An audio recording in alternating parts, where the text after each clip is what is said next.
पुण्यातील रांजणगाव MIDC येथील supreme ट्रिऑन कंपनीच्या कामगारांनी गेल्या 96 दिवसांपासून पगारवाढ व्हावी यासाठी अन्नत्याग आंदोलन केले आहे।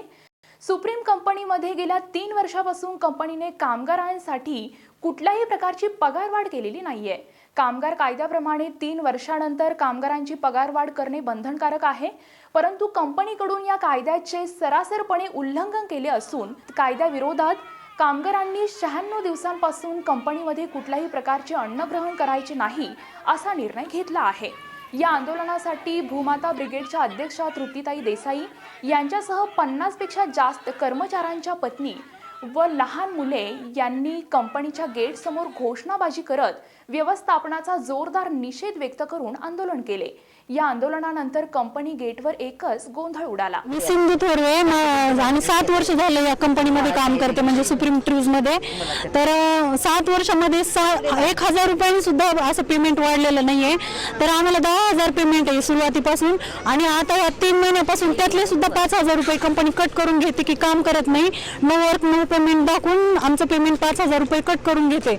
आणि जवळपास 80% लोकांचे कंपनीतला लोन केलेले आहेत, तर त्या लोन मधून 4,000 रुपये हप्ता जातो कट होऊन, आणि 1,000 ते 1,500 रुपये मुलांना राहतात। मग 1,000 ते 1,500 मध्ये कसं फॅमिलीने घर चालवायचं? तर मग हे त्यांना कळायला पाहिजे वरच्या म्हणजे हेड लोकांना कंपनीच्या, आणि त्यामुळे मग त्यांनी लवकरात लवकर याच्यावर डिसिजन घ्यायला पाहिजे। सुप्रीम ट्रूज प्रायव्हेट लिमिटेड या कंपनीमध्ये काम करतो आणि गेली 96 दिवस झाले आम्ही अन्नत्याग आंदोलन करून पूर्णतः काम करत आहोत।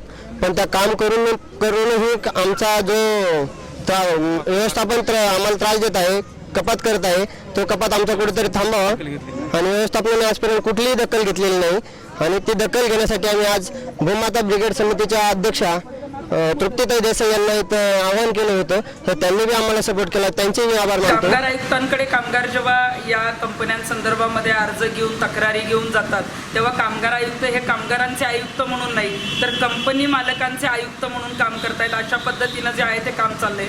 त्यामुळे खऱ्या अर्थानं BJP सरकारने जे पारदर्शक कारभार आणि अच्छेदींचा जो वादा दिलेला होता, आम्हाला वाटतं की तातडीनं जर पारदर्शक कारभार कामगारांसंदर्भातला जर करायचा असेल तर तातडीनं कामगार मंत्र्यांनी अशा पद्धतीने कामगारांची दखल घेतली पाहिजे। आणि सुप्रीम ट्रिऑन सारख्या कंपन्या, अशा अनेक कंपन्या ज्या आहेत त्या रांजणगाव MIDC मध्ये आहेत की ज्या प्रदूषण नियंत्रण मंडळांचे काही नियम पाळत नाहीत, सरकारने दिलेले जे काही नियम आहेत त्या नियमाच्या बाह्य काम केलं जातं। रोजंदारीचे जे कामगार आहेत ते जे आहेत ते अवैधरित्या इथे काम करतात। त्यामुळे तातडीनं या कंपन्यांवर कारवाई करावी, आणि या कंपन्यांनी जो कामगारांवर अन्याय केला होता त्याबाबत तातडीनं जो आहे तो न्याय द्यावा, अन्यथा आक्रमकपणे रस्त्यावर उतरून भूमाता ब्रिगेड यापुढे आंदोलन करणार। ट्रिऑन कंपनीच्या कामगारांवर होत असलेल्या अन्यायाबाबत आज जे आहे ते भूमाता ब्रिगेडच्या वतीनं इथे आंदोलन केलेलं आहे। गेले 96 दिवस झाले कामगारांचं जे आहे ते अन्नत्याग आंदोलन चालू आहे, आणि त्याबाबतीत कंपनीचं जे प्रशासन आहे, कंपनीचे जे मालक आहेत, कामगार आयुक्त आहेत, ते कुठल्याही पद्धतीची दखल घेत नव्हते।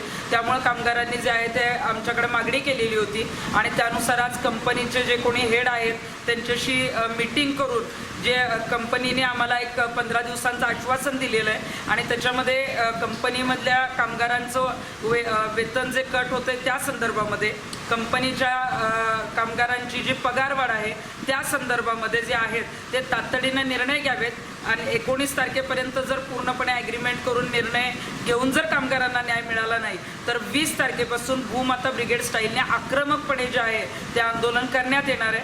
अशा पद्धतीचा जो आहे तो आम्ही इशारा दिलेला आहे।